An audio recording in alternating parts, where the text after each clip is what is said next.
ঘর সাজানোর চমৎকার কিছু টিপস পার্ট 2। আজকে আমরা কথা বলবো মাল্টিফাংশনাল আসবাবপত্র নিয়ে। মাল্টিপারপাস আসবাবপত্রের সবচেয়ে কমন উদাহরণ হতে পারে সোফা কাম বেড।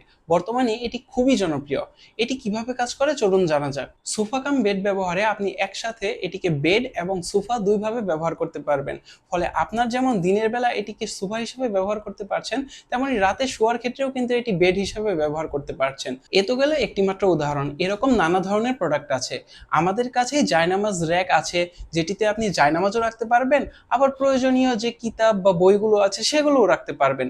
কোরআন শরীফও তো রাখতে পারছেনই এটিতে।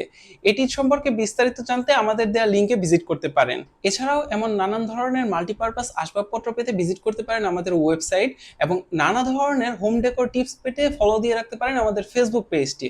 জাযাকুমুল্লাহু খাইর।